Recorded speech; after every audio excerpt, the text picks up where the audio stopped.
people in Yucatan contracted the plague in 1571. One man discovered a plant, and he and other individuals drank it.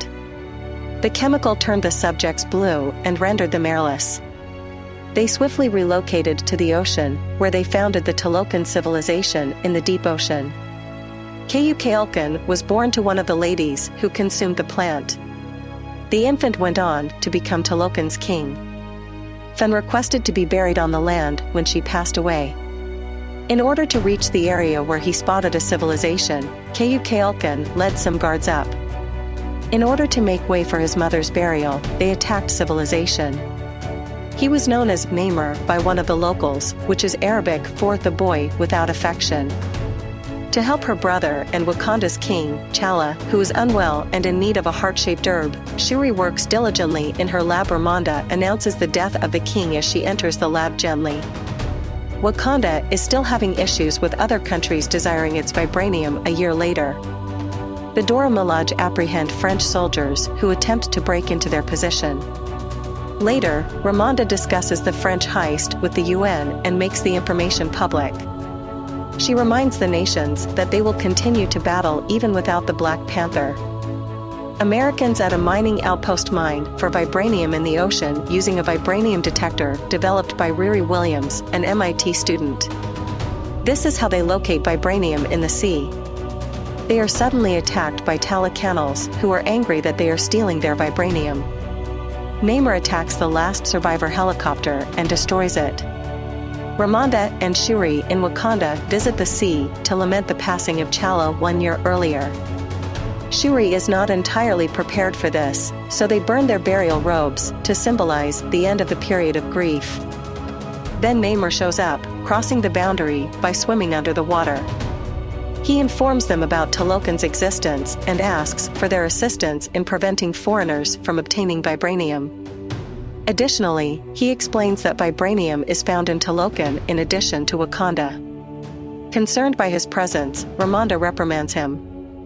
He says they can assist him, but they must not get in the way of his plans to assassinate the scientist who created the contraption. Shuri and Okoye visit Everett Ross, who provides them with the young scientist's name and whereabouts, despite possibly disclosing sensitive information. Then, in order to locate Williams, Okoye and Shuri travel to Cambridge, Massachusetts.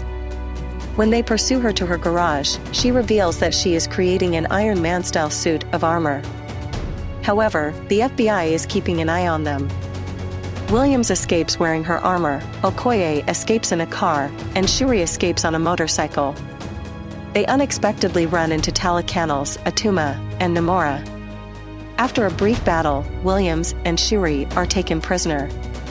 The following day, Ross shows in and meets with Valentina Allegra de Fontaine, his ex-wife.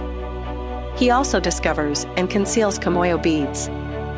Okoye is fired from her post as general in Wakanda after Queen Ramonda chastises her for losing Shuri, which is made worse by earlier events like the time she appeared to support Killmonger when he took the throne. Williams and Shuri awaken in Talocan. In an effort to persuade Shuri of his beliefs, Namor demonstrates the culture to her and even gives her his mother's jewelry.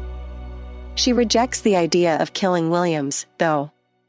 Ramonda, who had left Wakanda 6 years earlier, visits Nakia in Haiti in the meantime.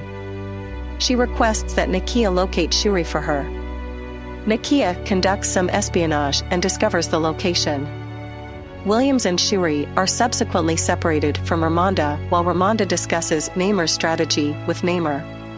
Returning to Wakanda only results in further suffering as Namor and his army invade. They flood the city, sparking all-out conflict.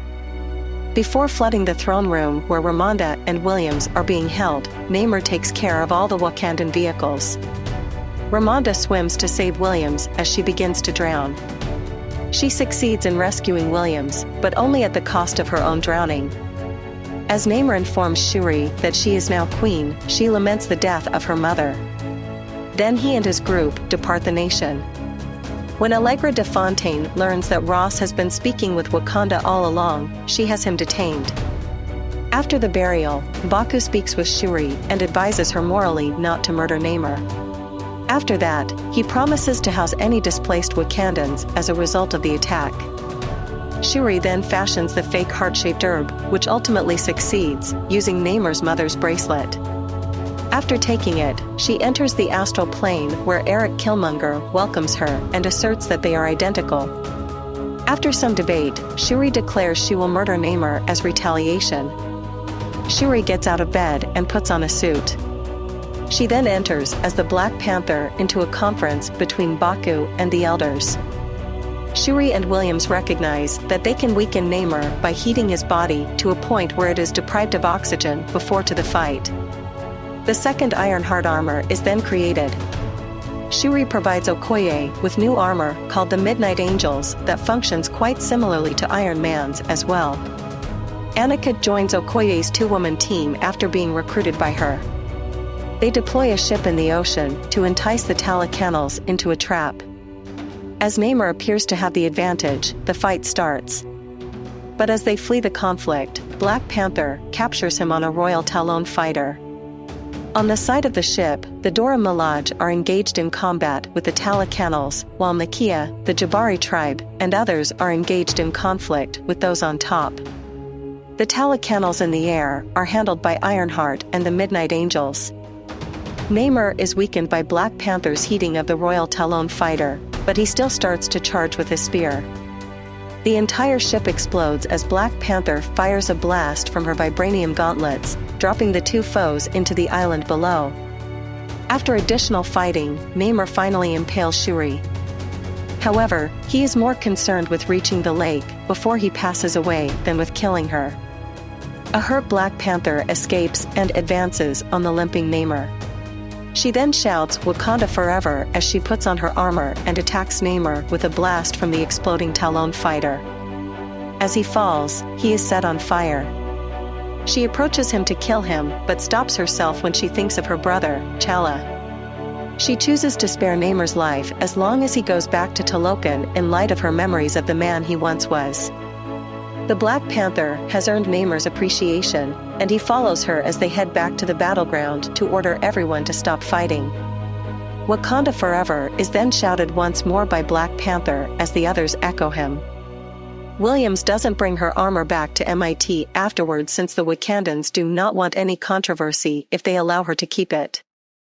Instead of contending for the throne, which is ultimately challenged by M'Baku, Shuri departs for Haiti. Later, when Atuma welcomes him, Namor paints in his room. She is reassured by Namor that their new partnership with Wakanda would be advantageous. Okoye liberates Ross while he is being transported to jail. Before heading to the beach in Haiti to burn her traditional funeral robe in compliance with Ramonda's instructions, Shuri meets with Nakia there. This gives her the opportunity to finally grieve T'Challa. In a scene during the middle of the credits, Shuri finds out that Nakia and T'Challa have a son named Toussaint, who Nakia has been raising covertly away from the demands of the monarchy. Toussaint discloses that T'Challa is his Wakandan name.